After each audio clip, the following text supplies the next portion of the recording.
the oath of office and lifted my hand off our family Bible and inherited a nation, we all did, that was in crisis. The worst pandemic in a century, the worst economic crisis since the Great Depression, the worst attack on our democracy since the Civil War. Now, after just 100 days, I can report to the nation, America is on the move again.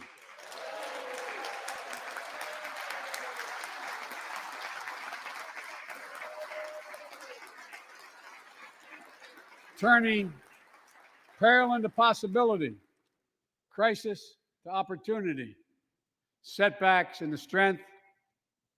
We all know life can knock us down, but in America, we never, ever, ever stay down. Americans always get up. Today, that's what we're doing. America's rising anew, choosing hope over fear, truth over lies, and light over darkness. After 100 days of rescue and renewal, America is ready for a takeoff, in my view. We're working again, dreaming again, discovering again, and leading the world again. We have shown each other and the world that there's no quit in America, none. 100 days ago, America's house was on fire. We had to act. And thanks to the extraordinary leadership of Speaker Pelosi, Majority Leader Schumer, and the overwhelming support of the American people, Democrats, Independents, and Republicans, we did act. Together, we passed the American Rescue Plan, one of the most consequential rescue packages in American history. We're already seeing the results.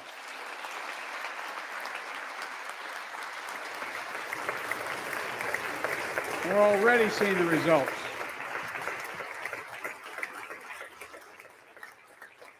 After I promised we'd get 100 million COVID-19 vaccine shots into people's arms in 100 days, we will have provided over 220 million COVID shots in those 100 days. Thanks to all the help of all of you. We're marshaling, with your help, everyone's help, we're marshaling every federal resource. We've gotten vaccines to nearly 40,000 pharmacies and over 700 community health centers where the poorest of the poor can be reached.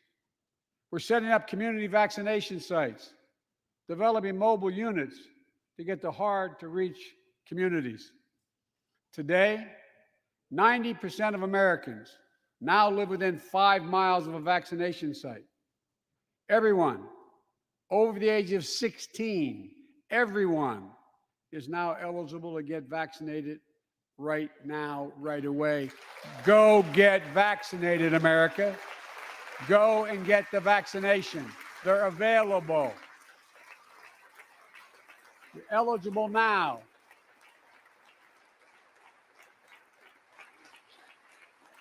When I was sworn in on January 20th, less than 1% of the seniors in America are fully vaccinated against COVID-19. 100 days later, 70% of seniors in America over 65 are protected, fully protected. Senior deaths from COVID-19 are down 80% since January, down 80% because of all of you. And more than half of all the adults in America have gotten at least one shot. A mass vaccination center in Glendale, Arizona, I asked the nurse, I said, "What's it like?" She looked at me and she said, "It's like every shot is giving a dose of hope," was her phrase, a dose of hope. A dose of hope for an educator in Florida who has a child suffering from an autoimmune disease, wrote to me, said she's worried, and she was worried about bringing the virus home. She said she then got vaccinated at a large site in her car. She said she sat in her car when she got vaccinated and just cried out of joy and cried out of relief. Parents, seeing the smiles on their kids' faces for those who are able to go back to school because the teachers and school bus drivers and cafeteria workers have been vaccinated. Grandparents, hugging their children and grandchildren instead of pressing hands against the window to say goodbye. It means everything. Those things mean everything. You know, there's still, you all know it, you know it better than any group of Americans. There's still more work to do to beat this virus. We can't let our guard down. But tonight, I can say, because of you, the American people, our progress these past 100 days against one of the worst pandemics in history has been one of the greatest logistical achievements this country's ever seen. What else have we done in those first 100 days? We kept our commitment, Democrats and Republicans, of sending $1,400 rescue checks to 85% of American households. We've already sent more than 160 million checks out the door. It's making a difference. You all know it when you go home.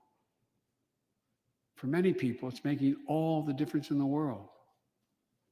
The single mom in Texas who wrote me, she said she couldn't work, but she said the relief check put food on the table and saved her and her son from eviction from their apartment. A grandmother in Virginia who told me she immediately took her granddaughter to the eye doctor, something she said she put off for months because she didn't have the money. One of the defining images, at least from my perspective in this crisis, has been cars lined up for miles. And not people just barely able to start those cars, nice cars, lined up for miles, waiting for a box of food to be put in their trunk. I don't know about you, but I didn't ever think I'd see that in America. And all of this is through no fault of their own. No fault of their own, these people are in this position. That's why the rescue plan is delivering food and nutrition assistance to millions of Americans facing hunger. And hunger is down sharply already. We're also providing rental assistance. You all know this, but the American people, I want to make sure they understand. Keeping people from being evicted from their homes. Providing loans to small businesses that reopen and keep their employees on the job. During these 100 days, an additional 800,000 Americans enrolled in the Affordable Care Act when I established a special sign-up period to do that. 800,000 in that period. We're making one of the largest one-time ever investments, ever, in improving healthcare for veterans. Critical investments to address the opioid crisis. And maybe most importantly, thanks to the American Rescue Plan, we're on track to cut child poverty in America in half this year.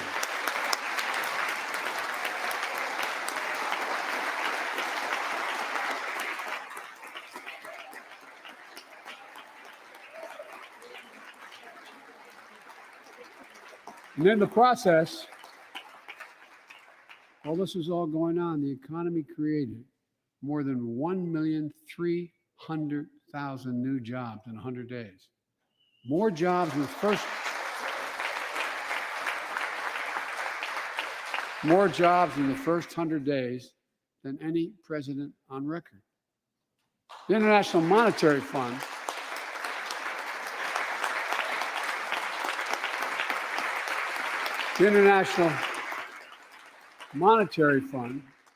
is now estimating our economy will grow at a rate of more than 6% this year. That will be the fastest pace of economic growth in this country in nearly 4 decades. America's moving forward, but we can't stop now. We're in competition with China and other countries to win the 21st century. We're at a great inflection point in history. We have to do more than just build back better. We have to build back better. We have to compete more strenuously than we have. Throughout our history, if you think about it, public investment in infrastructure has literally transformed America, our attitudes as well as our opportunities. the Transcontinental Railroad, the interstate highways, united two oceans, and brought a totally new age of progress to the United States of America. Universal public schools and college aid opened wide the doors of opportunity. Scientific breakthroughs took us to the moon. Now we're on Mars, discovering vaccines, gave us the internet, and so much more. These are investments we made together as one country, and investments that only the government was in a position to make. Time and again, they propel us into the future. That's why I proposed the American Jobs Plan, a once-in-a-generation investment in America itself. This is the largest jobs plan since World War II. It creates jobs to upgrade our transportation infrastructure, jobs modernizing our roads, bridges, highways, jobs building ports and airports, rail corridors, transit lines. It's clean water. And today, up to 10 million homes in America and more than 400,000 schools and child care centers have pipes with lead in them, including drinking water. A clear and present danger to our children's health. American Jobs Plan creates jobs replacing 100% of the nation's lead pipes and service lines, so every American can drink clean water.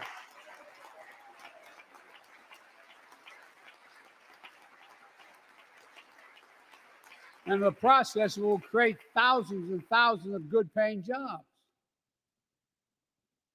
It creates jobs connecting every American with high-speed internet, including 35% of the rural America that still doesn't have it.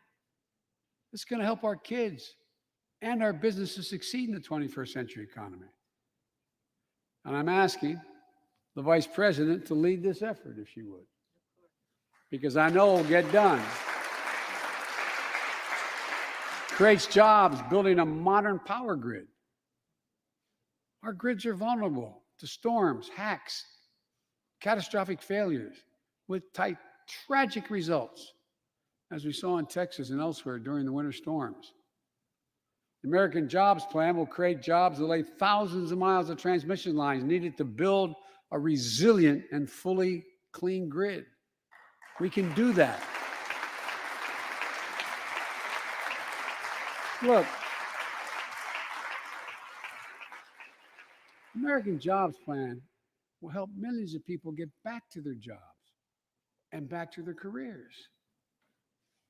2 million women have dropped out of the workforce during this pandemic. 2 million. And too often because they couldn't get the care they needed to care for their child or care for an elderly parent who needs help. 800,000 families are on the Medicare waiting list right now to get home care for their aging parent or loved one with disability. If you think it's not important, check out in your own district, Democrat or Republican. Democrat or Republican voters. Their great concern, almost as much as their children, is taking care of an elderly loved one who can't be left alone. Medicaid contemplated it, but this plan is going to help those families and create jobs for our caregivers with better wages and better benefits, continuing a cycle of growth. For too long, we've failed to use the most important word when it comes to meeting the climate crisis: jobs. Jobs. Jobs.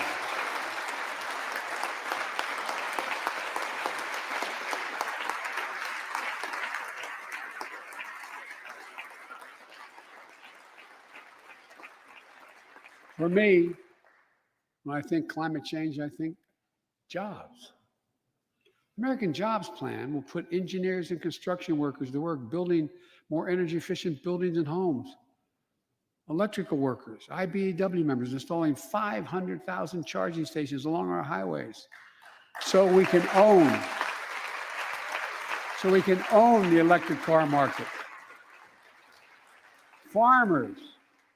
farmers planting cover crops so they can reduce the carbon dioxide in the air and get paid for doing it.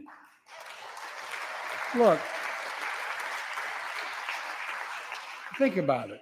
There is simply no reason why the blades for wind turbines can't be built in Pittsburgh instead of Beijing. No reason. None. No reason. So, folks, there's no reason why American workers can't lead the world in the production of electric vehicles and batteries. I mean, there is no reason. We have the capacity. We're the brightest, best trained people in the world. The American Jobs Plan is going to create millions of good paying jobs, jobs Americans can raise a family on. As my dad would then say, with a little breathing room. And all the investments in the American Job Plan will be guided by one principle: buy American. Buy American. And I might note parenthetically, that does not violate any trade agreement. It's been the law since the 30s. Buy American. American tax dollars are going to be used to buy American products made in America to create American jobs. That's the way it's supposed to be, and it will be in this administration.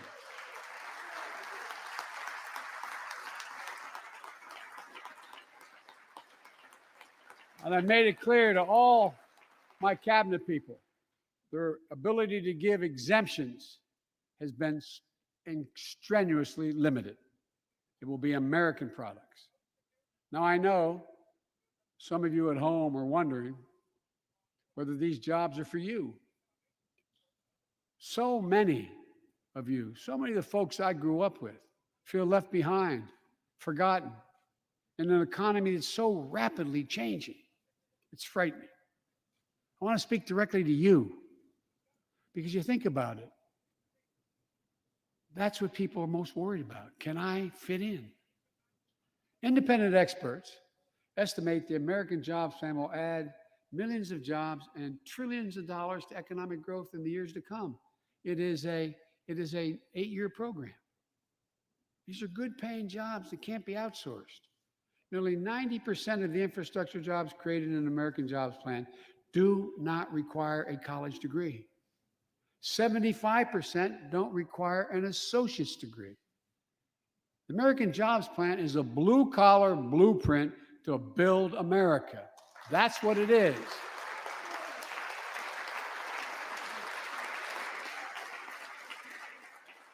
And it recognizes something I've always said in this chamber and the other. Good guys and women on Wall Street, but Wall Street didn't build this country. The middle class built the country, and unions built the middle class. So that's why I'm calling on Congress to pass Protect the Right to Organize Act, the PRO Act, and send it to my desk so we can support the right to unionize. And by the way, while you're thinking about sending things to my desk, let's raise the minimum wage to $15. No one working 40 hours a week, should live below the poverty line. We need to ensure greater equity and opportunity for women. And while we're doing this, let's get the Paycheck Fairness Act to my desk as well, equal pay. It's been much too long. And if you wonder whether it's too long, look behind me. And finally, the American Jobs Plan will be the biggest increase in non-defense research and development on record. We'll see more technological change. And some of you know more about this than I do. We'll see more technological change in the next 10 years than we saw in the last 50. That's how rapidly artificial intelligence and so much more is changing. And we're falling behind the competition with the rest of the world. Decades ago, we used to invest 2% of our gross domestic product in America. 2% of our gross domestic product in research and development. Today, Mr. Secretary, that's less than 1%. China and other countries are closing in fast. We have to develop and dominate the products and technologies of the future. Advanced batteries, biotechnology, computer chips, clean energy. The Secretary of Defense can tell you, and those of you who work in national security issues know, the Defense Department has an agency called DARPA, the Defense Advanced Research Project Agency. The people who set up before I came here, and that's been a long time ago, to develop breakthroughs that enhance our national security. That's their only job. And it's a semi-separate agency. It's under the Defense Department. It's led to everything from the discovery of the internet to GPS and so much more that's enhanced our security. The National Institute of Health, the NIH, I believe, should create a similar advanced research projects agency for health. And here's what it would do. It would have a singular purpose: to develop breakthroughs to prevent, detect, and treat diseases like Alzheimer's, diabetes, and cancer. I'll still never forget when we passed the cancer proposal in the last year as vice president. Almost $9 million going to NIH. And if you excuse the point of personal privilege, I'll never forget you standing, Mitch, and saying, "Name it after my deceased son." It meant a lot. But so many of us have deceased sons, daughters, and relatives who died of cancer. I can think of no more worthy investment. I know of nothing that is more bipartisan. So let's end cancer as we know it. It's within our power. It's within our power to do it.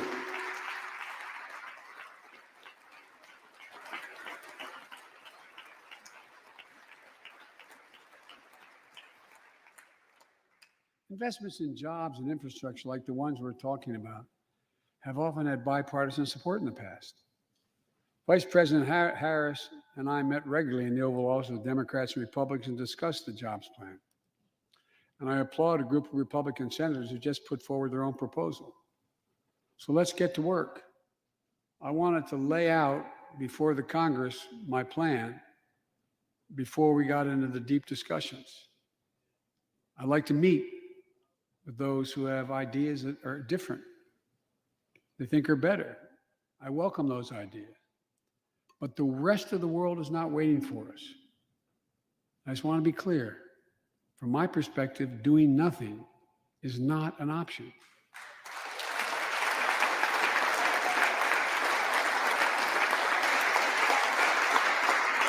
Look, we can't be so busy competing with one another that we forget the competition that we have with the rest of the world to win the 21st century. Secretary Blinken can tell you, I spent a lot of time with President Xi. Traveled over 17,000 miles with him. Spent, they tell me, over 24 hours in private discussions with him. When he called to congratulate him, we had a 2-hour discussion. He's deadly earnest about becoming the most significant, consequential nation in the world. He and others,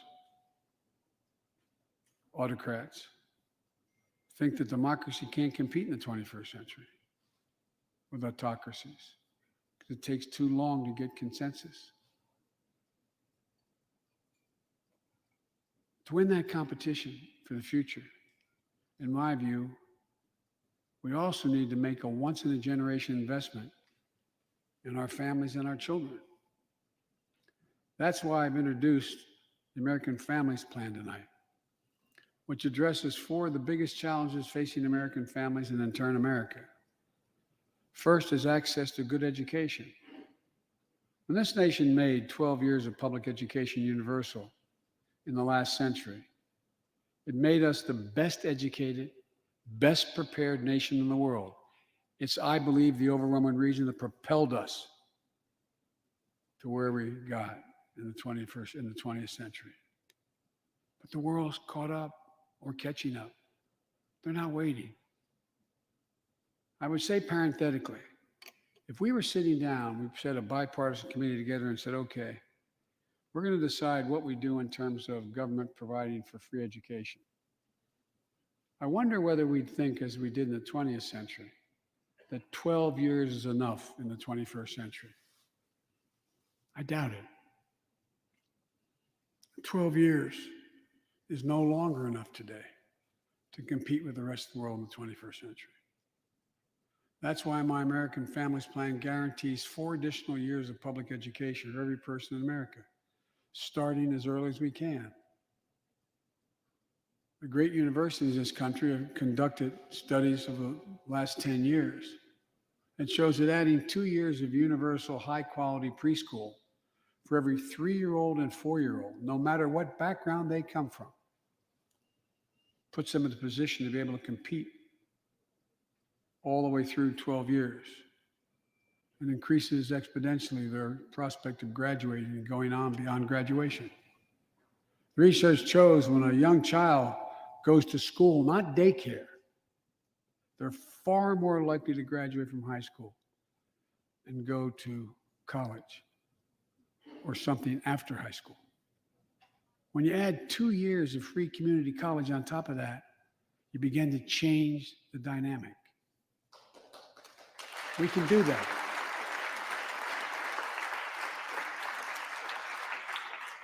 And we'll increase Pell Grants and invest in historical Black colleges and universities, tribal colleges, minority-serving institutions. The reason is they don't have the endowments, but their students are just as capable of learning about cybersecurity, just as capable of learning about metallurgy, all the things that are going on that provide those jobs of the future. Jill is a community college professor who teaches today as First Lady. She's long said,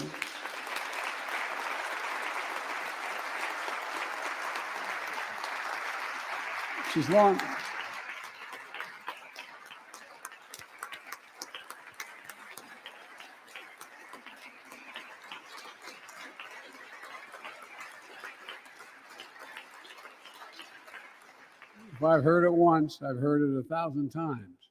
Joe, any country that out-educates us is going to outcompete us.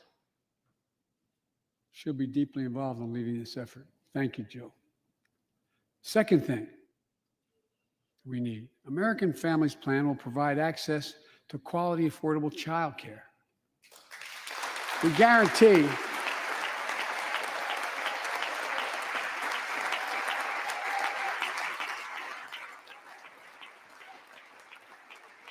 when I'm proposing the legislation, we guarantee that low and middle income families will pay no more than 7% of their income for high quality care for children up to the age of 5.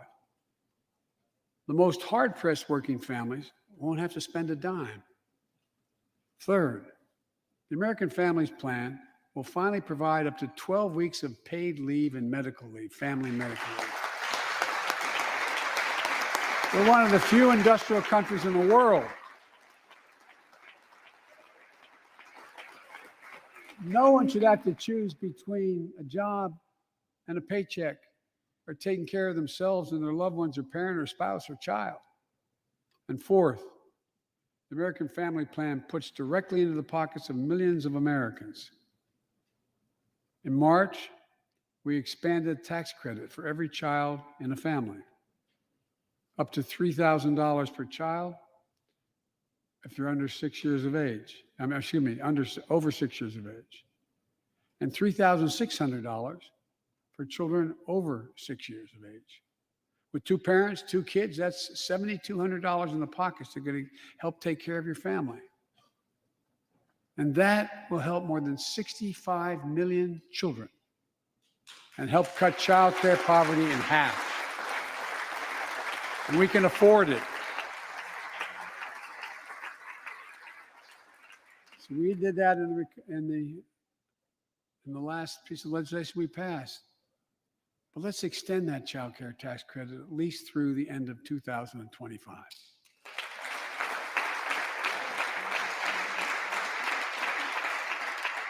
The American Rescue Plan lowered health care premiums for 9 million Americans who buy their coverage under the Affordable Care Act. I know that's really popular this side of the aisle. But let's make that provision permanent so their premiums don't go back up.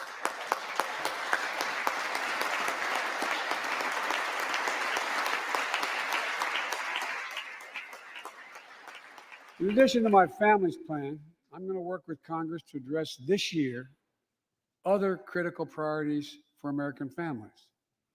The Affordable Care Act has been a lifeline for millions of Americans, protecting people with pre-existing conditions, protecting women's health, and the pandemic has demonstrated how badly it's needed. Let's lower deductibles for working families on the Affordable Care Act. And let's lower prescription drug costs. We know how to do this.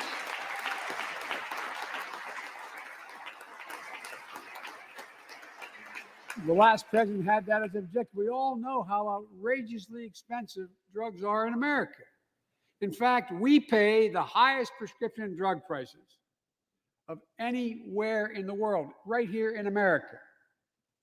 Nearly 3 times for the same drug, nearly 3 times what other countries pay. We have to change that, and we can. Let's do what we talked about for all the years I was down here in this body, in Congress. Let's give Medicare the power to save hundreds of billions of dollars by negotiating lower drug prescription prices.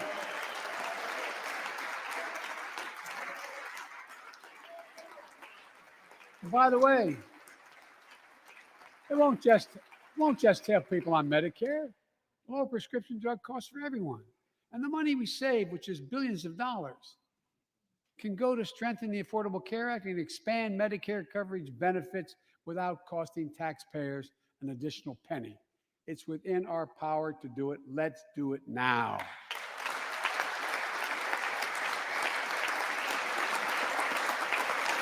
We've talked about it long enough, Democrats and Republicans. Let's get it done this year. This is all about a simple premise. Health care should be a right, not a privilege in America.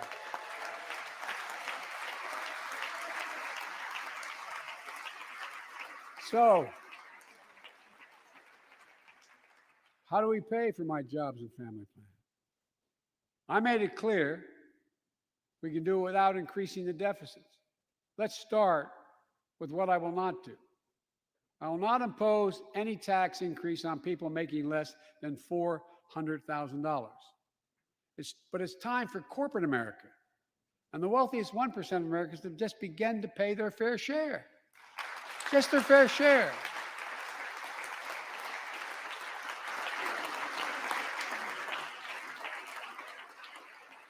Sometimes I have arguments with my friends in the Democratic Party. I think you should be able to become a billionaire and a millionaire, but pay your fair share. A recent study shows that 55 of the nation's biggest corporations paid 0 federal tax last year. Those 55 corporations made in excess of $40 billion in profit. A lot of companies also evade taxes through tax havens in Switzerland and Bermuda and the Cayman Islands. And they benefit from tax loopholes and deductions for offshoring jobs and shifting profits overseas. It's not right. We're going to reform corporate taxes so they pay their fair share and help pay for the public investments their businesses will benefit from as well.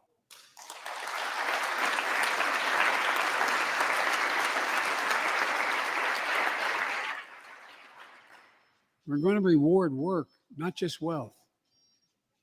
We take the top tax bracket for the wealthiest 1% of Americans those making over $400,000 or more, back up to where it was when George W. Bush was president, when he started, 39.6%. That's where it was when George W. was president. We're going to get rid of the loopholes, allow Americans to make more than $1 million a year and pay a lower tax rate on their capital gains than Americans who receive a paycheck. We're only going to affect 0.3% of all Americans by that action, 0.3%. And the IRS is going to crack down on millionaires and billionaires who cheat on their taxes. It's estimated to be billions of dollars by think tanks that are left, right, and center. I'm not looking to punish anybody, but I will not add a tax burden, additional tax burden to the middle class in this country. They're already paying enough. I believe what I propose is fair, fiscally responsible, and it raises revenue to pay for the plans I propose and will create millions of jobs that will grow the economy and enhance our financial standing in the country. When you hear someone say they don't want to raise taxes on the wealthiest 1% or corporate America, ask them whose taxes you want to raise. Instead, who's they going to cut? Look, the big tax cut of 2017. Remember, it was supposed to pay for itself. That was how it was sold. And generate vast economic growth. Instead, it added $2 trillion to the deficit. It was a huge windfall for corporate America and those at the very top. Instead of using the tax saving to raise wages and invest in research and development, it poured billions of dollars into the pockets of CEOs. In fact, the pay gap between CEOs and their workers is now among the largest in history. According to one study, CEOs make 320 times what the average worker in their corporation makes. Used to be below 100. The pandemic has only made things worse. 20 million Americans lost their job in the pandemic, working and middle-class Americans. At the same time, roughly 650 billionaires in America saw their net worth increase by more than $1 trillion in the same exact period. Let me say it again. 650 people increased their wealth by more than $1 trillion during this pandemic. And they're now worth more than $4 trillion. My fellow Americans, trickle down economics has never worked. And it's time to grow the economy from the bottom and the middle out.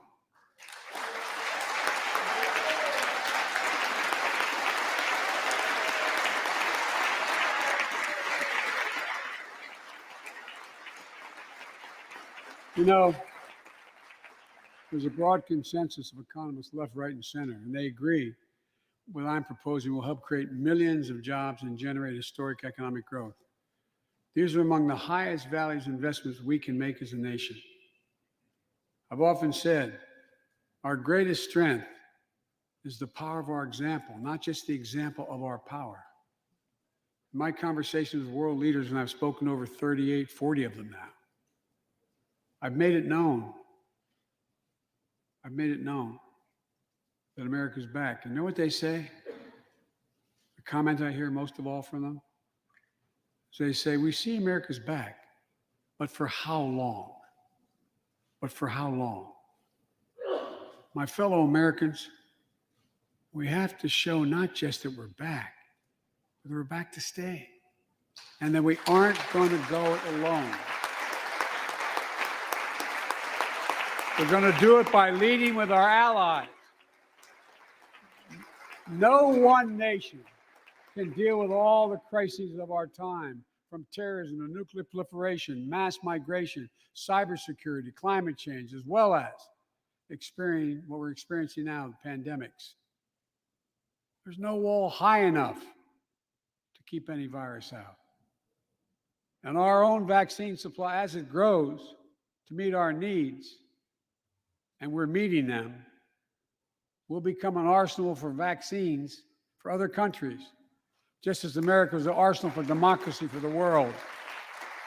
and in consequence influence the world. But every American will have access before that occurs. Every American will have access to be fully covered by COVID-19 from the vaccines we have. Look, the climate crisis is not our fight alone, it's a global fight. The United States accounts, as all of you know, less than 15% of carbon emissions. The rest of the world accounts for 85%. That's why I kept my commitment to rejoin the Paris Accord, because if we do everything perfectly, it's not going to only matter. I kept my commitment to convene a climate summit right here in America with all the major economies of the world: China, Russia, India, European Union. And I said I'd do it in my first 100 days. I want to be very blunt about it. My attempt was to make sure that the world could see there was a consensus, that we are at an inflection point in history. The consensus is if we act to save the planet, we can create millions of jobs and economic growth and opportunity to raise the standard of living of almost everyone around the world. If you watched any of it and you were all busy, I'm sure you didn't have much time. That's what virtually every nation said, even the ones that aren't doing their fair share. The investments I proposed tonight also advance the foreign policy, in my view, that benefits the middle class.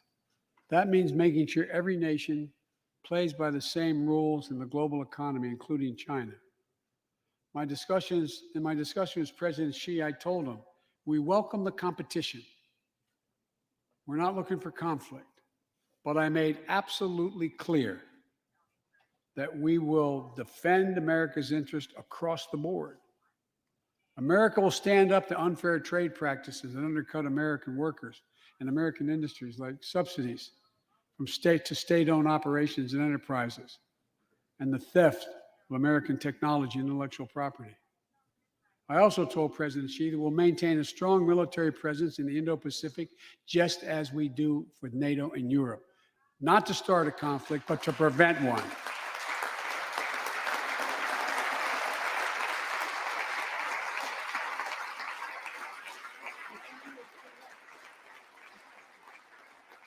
I told them what I've said to many world leaders, that America will not back away from our commitments, our commitment to human rights and fundamental freedoms, and to our alliances.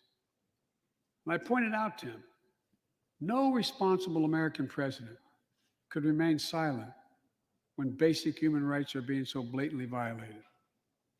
An American president has to represent the essence of what our country stands for.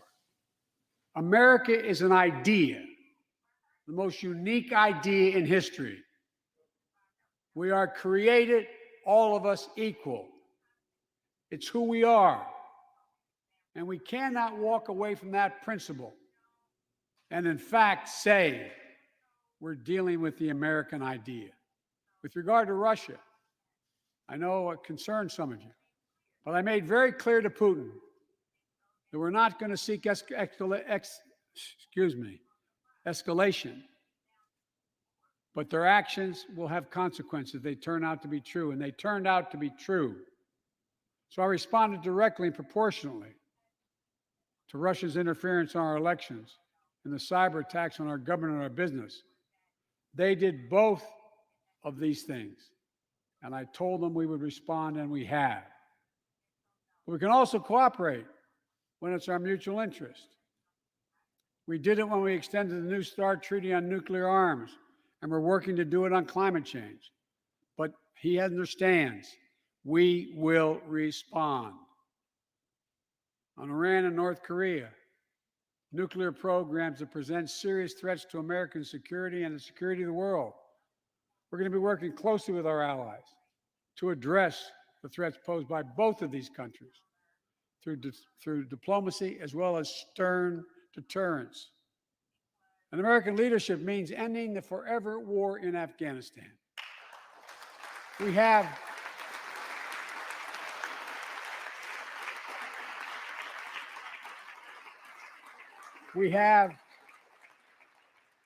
without hyperbole, the greatest fighting force in the history of the world. I'm the first president in 40 years who knows what it means to have a son serving in a war zone. Today, we have service members serving in the same war zone as their parents did. We have service members in Afghanistan who are not yet born on 9/11.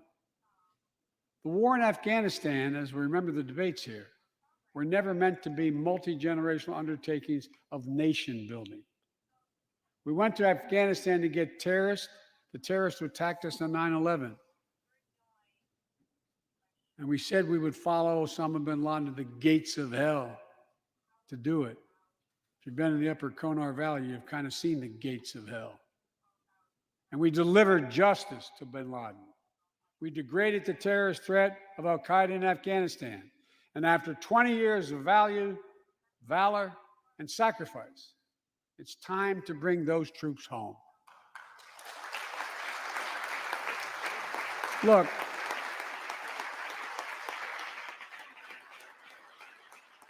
even as we do, we'll maintain over-the-horizon capacity to suppress future threats to the homeland. Make no mistake, in 20 years, terrorism has metastasized. The threat has evolved way beyond Afghanistan. Those of you in the intelligence committees, the foreign relations committee, defense committees, you know well, we have to remain vigilant against the threats to the United States wherever they come from. Al-Qaeda and ISIS are in Yemen, Syria, Somalia, other places in Africa, in the Middle East, and beyond. And we won't ignore what our intelligence agencies have determined to be the most lethal terrorist threat to the homeland today.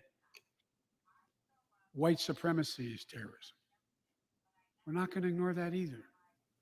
My fellow Americans, look, we have to come together to heal the soul of this nation.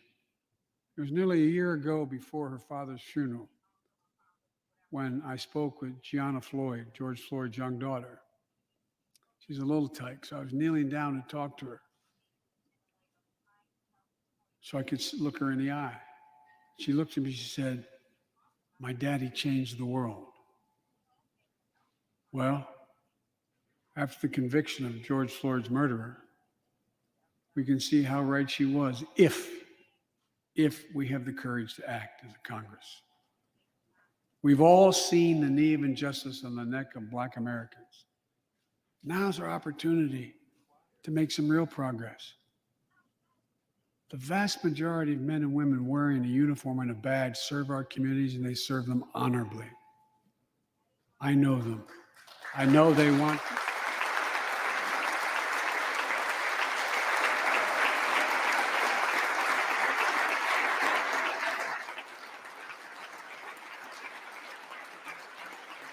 I know they want to help meet this moment as well.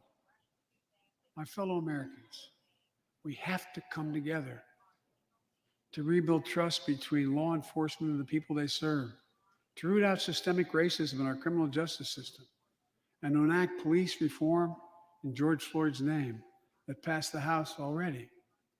I know Republicans have their own ideas and are engaged in very productive discussions with Democrats in the Senate.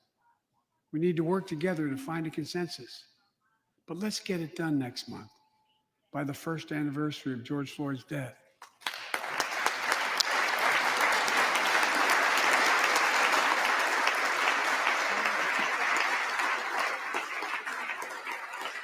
The country supports this reform, and Congress should act. We have a giant opportunity to bend the arc of the moral universe toward justice, real justice. And with the plans outlined tonight, we have a real chance to root out systemic racism that plagues America and American lives in other ways. A chance to deliver real equity, good jobs, good schools, affordable housing, clean air, clean water, being able to generate wealth and pass it down through generations because you have access to purchase a house. Real opportunities in the lives of more Americans, Black, white, Latino, Asian Americans, Native Americans. Look, I also want to thank the United States Senate for voting 94-1 to pass the COVID-19 Hate Crimes Act to protect Asian American and Pacific Islanders. You acted. decisively. You can see on television the viciousness of the hate crimes we've seen over the past year and for too long. I urge the House to do the same and send that legislation to my desk, which I will gladly, anxiously sign. I also hope Congress will get to my desk the Equality Act to protect LGBTQ Americans. For all transgender Americans watching at home, especially young people, you're so brave. I want you to know your president has your back. Another thing, let's authorize the Violence Against Women Act, which has been law for 27 years.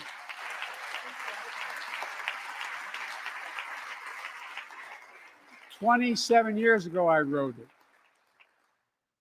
It'll close the act that has to be authorized now, will close the boyfriend loophole to keep guns out of the hands of abusers. The court order said this is an abuser. You can't own a gun. It's to close that loophole that existed. You know, it's estimated that 50 women are shot and killed by an intimate partner every month in America. 50 a month. Let's pass it and save some lives.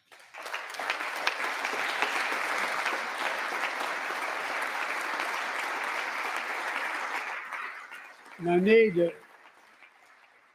not tell anyone this, but gun violence has become an epidemic in America.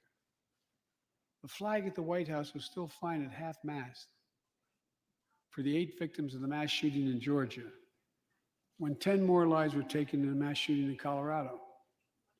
And in the week in between those two events, 250 other Americans were shot dead in the streets of America. 250 shot dead. I know how hard it is to make progress on this issue. In the 90s, we passed universal background checks, a ban on assault weapons and high-capacity magazines that hold 100 rounds that can be fired off in seconds. We beat the NRA. Mass shootings and gun violence declined. Check out the report over 10 years. But in the early 2000s, the law expired. We've seen daily bloodshed since. I'm not saying if the law continued, we wouldn't see bloodshed. More than 2 weeks ago in the Rose Garden, surrounded by some of the bravest people I know, the survivors and families who lost loved ones to gun violence, I laid out several of the Department of Justice actions that are being taken to impact on this epidemic. One of them is banning so-called ghost guns. These are homemade guns built from a kit that includes directions how to finish the firearm. The parts have no serial numbers, so they show up at crime scenes and they can't be traced. The buyers of these ghost gun kits aren't required to pass any background check. Anyone, from a criminal or terrorist, could buy this kit and within 30 minutes have a weapon that's lethal, but no more. And I'll do everything in my power to protect the American people from this epidemic of gun violence, but it's time for Congress to act as well. Look,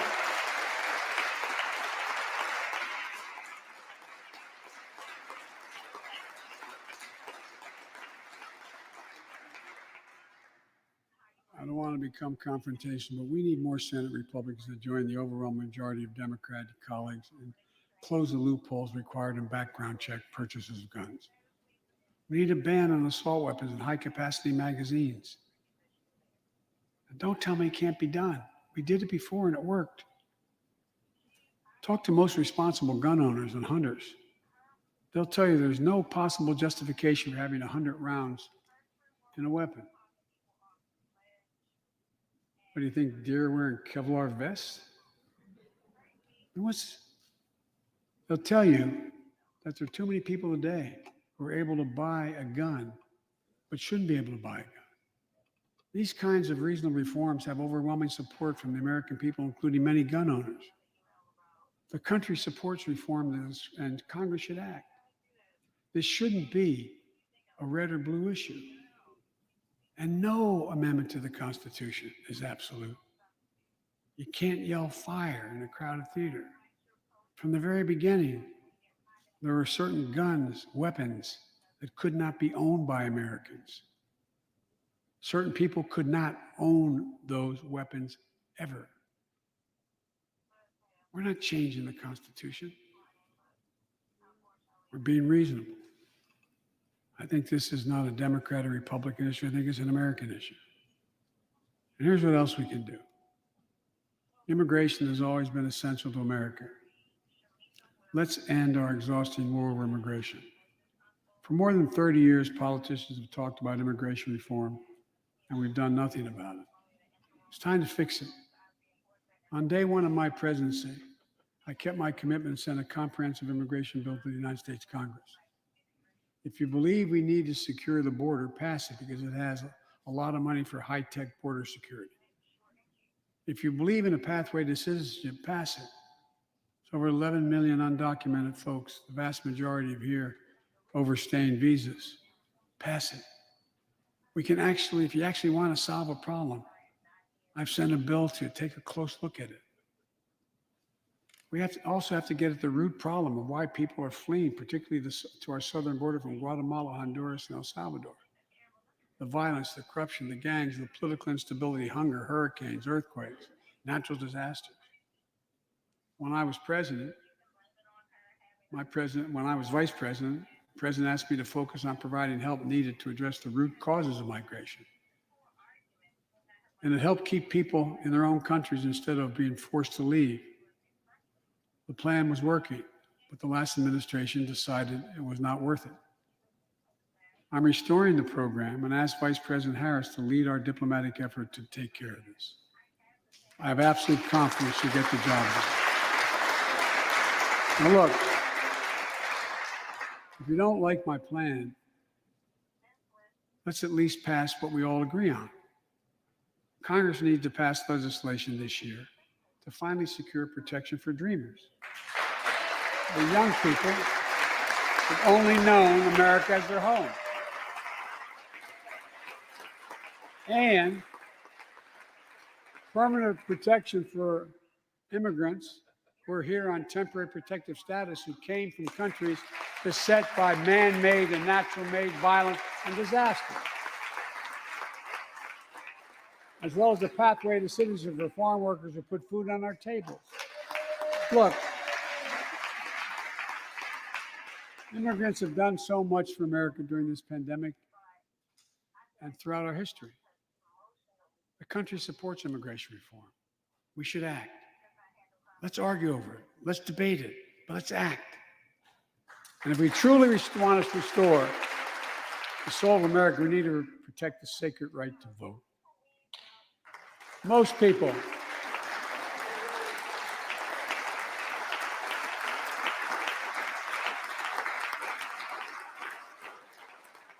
more people voted in the last presidential election than any time in American history. In the middle of the worst pandemic ever. It should be celebrated. Instead, it's being attacked. Congress should pass H.R. 1 and the John Lewis Voting Rights Act and send it to my desk right away. The country supports it, and Congress should act now. Look, in conclusion, as we gather here tonight, the image of a violent mob assaulting this Capitol, desecrating our democracy, remain vivid in all our minds. Lives were put at risk, many of your lives. Lives were lost. Extraordinary courage was summoned. The insurrection was an existential crisis, a test of whether our democracy could survive, and it did.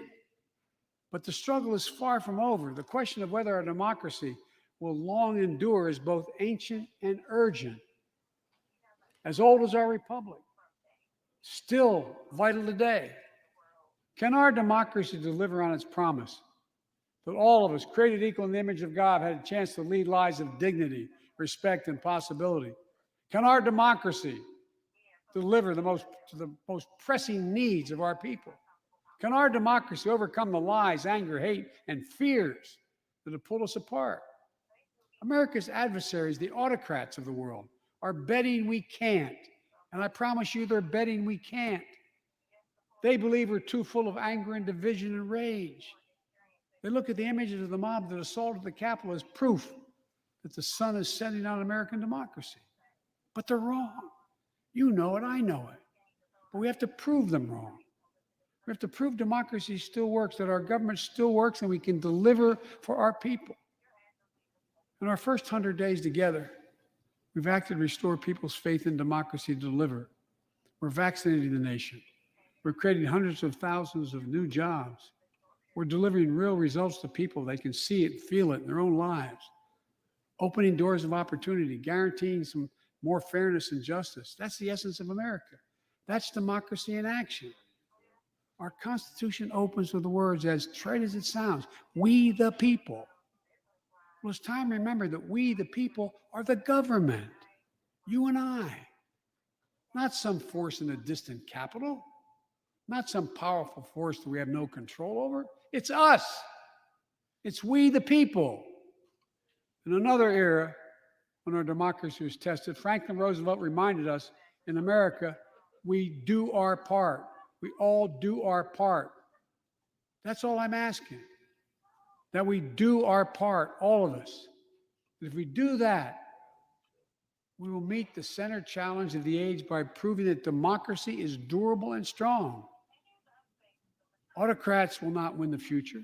We will. America will. And the future belongs to America. As I stand here tonight before you in a new and vital hour of life and democracy of our nation, and I can say with absolute confidence, I have never been more confident or optimistic about America. Not because I'm president, because of what's happening with the American people. We've stared into the abyss of insurrection and autocracy, pandemic and pain, and we, the people, did not flinch. The very moment our adversaries were certain we'd pull apart and fail, we came together, we united. With light and hope, we summoned a new strength, new resolve to position us to win the competition of the 21st century. On our way to a union more perfect, more prosperous, and more just, as one people, one nation, and one America.